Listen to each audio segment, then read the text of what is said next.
Carta de Inácio aos Efésios. Inácio de Antioquia nasceu no ano 108 da Era Comum e morreu no ano de 140. Em seu martírio, foi lançado às feras. Ele também era conhecido como Teóforo. Foi um dos primeiros escritores cristãos e o patriarca de Antioquia. Inácio escreveu uma série de cartas. Essas cartas são alguns dos documentos mais antigos do cristianismo. Suas cartas, juntas com as cartas de Policarpo e de Clemente de Roma, são uma coleção chamada de Pais Apostólicos. Nessas cartas são abordados tópicos importantes que incluem eclesiologia, os sacramentos e o papel dos bispos. Esse audiolivro é uma tradução livre, com base na versão inglesa do documento, disponível em domínio público. A tradução e produção desse audiolivro foi realizada pelo canal Livros Históricos. Para facilitar a compreensão do audiolivro, algumas alterações e simplificações foram feitas, visando a melhor compreensão do audiolivro. A carta de Inácio aos Efésios é como se segue.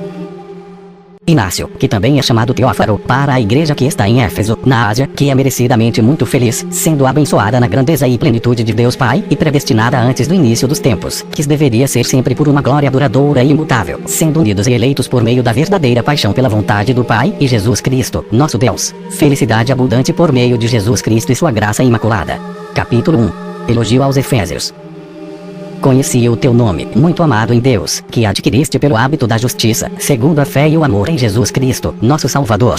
Sendo seguidores de Deus e estimulando-se pelo sangue de Deus, vocês realizaram perfeitamente a obra que lhes era adequada. Pois, ao saber que vinha obrigado da Síria pelo nome comum e pela esperança, confiando por meio de suas orações para ter permissão para lutar com os animais em Roma, para que assim, pelo martírio, eu possa realmente me tornar o discípulo daquele que se entregou por nós, uma oferta e um sacrifício a Deus. Recebi, portanto, toda a tua multidão em nome de Deus, por meio de Onésimo, homem de amor inexprimível, e teu bispo, a quem te peço por Jesus Cristo, que ames e que procures ser como ele. E bendito seja aquele que vos concedeu, sendo digno, obter um bispo tão excelente. Capítulo 2. Parabéns.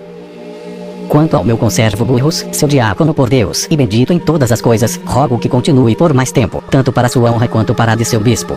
E Crocus também, digno de Deus e de você, a quem recebi como a manifestação de seu amor, que em todas as coisas me refrescou, como o Pai de nosso Senhor Jesus Cristo também o refrescará, junto com Onésimo, Burrus, Eutlos e Fronto, por meio de quem, quanto ao amor, vi todos vocês.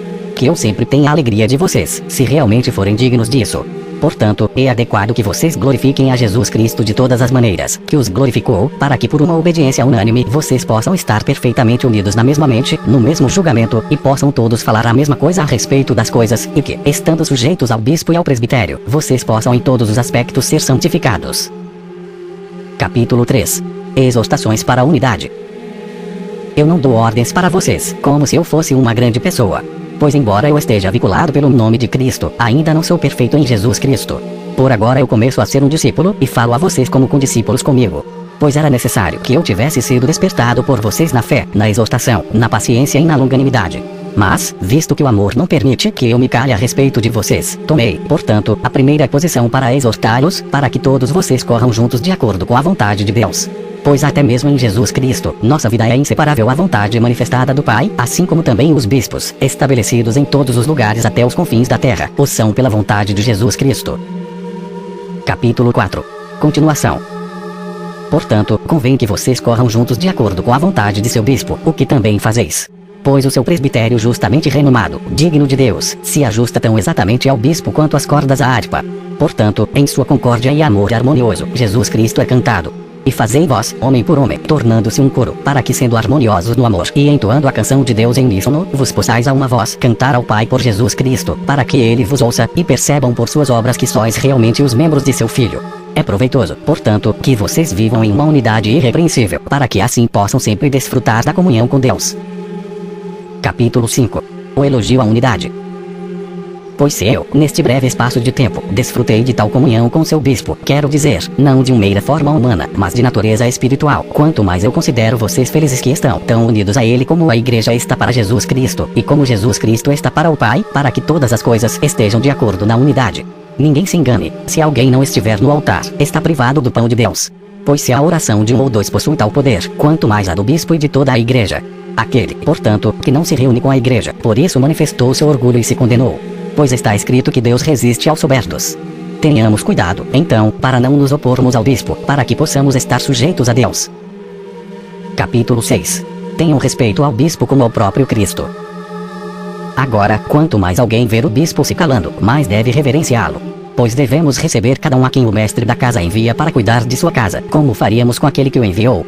É manifesto, portanto, que devemos olhar para o bispo da mesma forma que olharíamos para o próprio Senhor. E, de fato, o próprio Onésimo elogia grandemente a sua boa ordem em Deus, para que todos vivam de acordo com a verdade e que nenhuma seita tenha morada entre vocês. Nem, de fato, deem ouvidos a ninguém em vez de Jesus Cristo falando a verdade. Capítulo 7. Cuidado com os falsos mestres. Porque alguns têm o hábito de anunciar o nome de Jesus Cristo com malícia, enquanto ainda praticam coisas indignas de Deus. Desses, vocês devem fugir, como fariam com as feras. Pois são cães vorazes que mordem às escondidas, contra os quais deveis estar atentos, visto que são homens que dificilmente podem ser curados. Há um médico que possui carne e espírito, ambos feitos e não feitos. Deus existindo em carne, verdadeira vida na morte, tanto de Maria como de Deus, primeiro possível e depois impossível. Capítulo 8. Elogio aos Efésios. Portanto, ninguém vos engane, como, de fato, não sois enganados, visto que sois inteiramente devotados a Deus. Pois visto que não há nenhuma contenda acontecendo entre vocês que possa perturbá-los, certamente vocês estão vivendo de acordo com a vontade de Deus. Sou muito inferior a vocês e preciso ser santificado por sua igreja de Éfeso, tão renomada em todo o mundo. Os carnais não podem fazer as coisas espirituais, nem os espirituais as carnais, assim como a fé não pode fazer as obras da incredulidade, nem a incredulidade as obras da fé. Mas mesmo as coisas que vocês fazem segundo a carne são espirituais, porque fazeis todas as coisas em Jesus Cristo. Capítulo 9. Não deem atenção a falsos professores. Não obstante, tenho ouvido falar de alguns que passaram disso a vocês, tendo falsa doutrina, os quais vocês não permitiram semear entre vós, mas taparam os vossos ouvidos, para que não recebesses o que foi semeado por eles, como sendo pedras do templo do Pai, preparadas para a edificação de Deus Pai, e levantadas no alto pelo instrumento de Jesus Cristo, que é a cruz, fazendo uso do Espírito Santo como uma corda, enquanto a sua fé era o meio pelo qual você ascendeu, e seu amor o caminho que conduz a Deus. Vós, portanto, assim como todos os vossos companheiros de viagem, sois portadores de Deus, portadores do templo, portadores de Cristo, portadores de santidade, adornados em todos os aspectos com os mandamentos de Jesus Cristo, em quem também exulto por ter estado considerado digno, por meio desta epístola, de conversar e me alegrar com vocês. Capítulo 10. Exortações à oração e humildade. E orai sem cessar em favor de outros homens, pois há neles esperança de arrependimento para que possam chegar a Deus. Veja, então, que eles sejam instruídos por suas obras, se não de outra forma.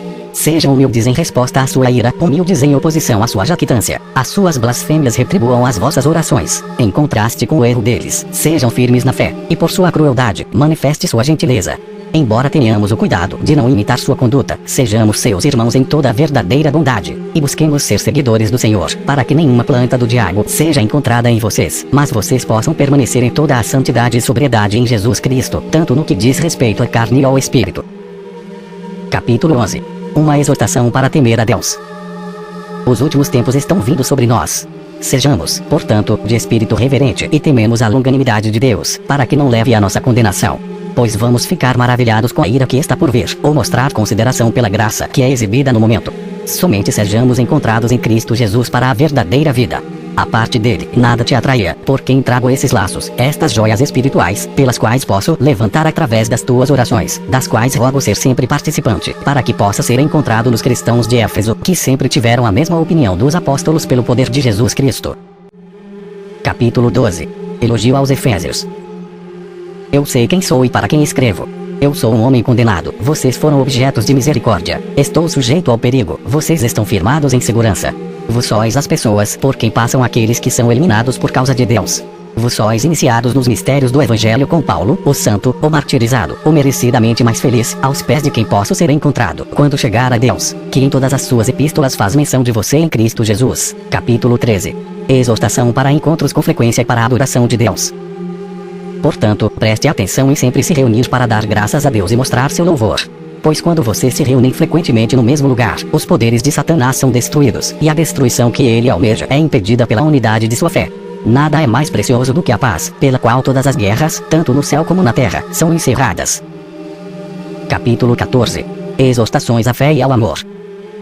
Nenhuma dessas coisas está oculta de vocês, se vocês possuírem perfeitamente aquela fé e amor para com Cristo Jesus, que são o princípio e o fim da vida. Pois o começo é a fé e o fim é o amor. Agora esses dois, estando inseparavelmente conectados, são de Deus, enquanto todas as outras coisas que são necessárias para uma vida santa seguem após eles. Nenhum homem verdadeiramente que faz profissão de fé peca, nem aquele que possui amor odeia ninguém. A árvore se manifesta por seus frutos, de modo que aqueles que professam ser cristãos serão reconhecidos por sua conduta.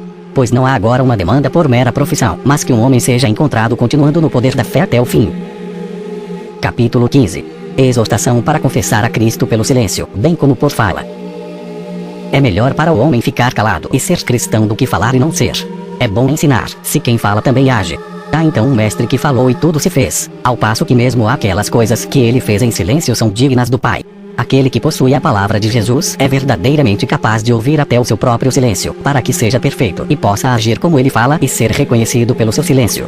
Não há nada que esteja oculto de Deus, mas nossos próprios segredos estão perto dele.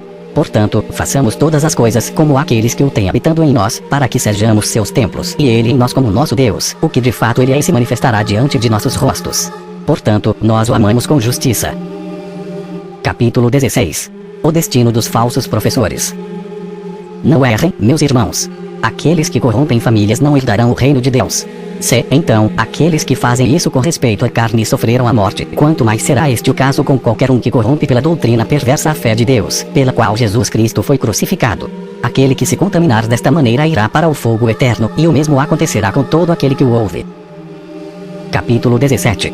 Cuidado com as falsas doutrinas.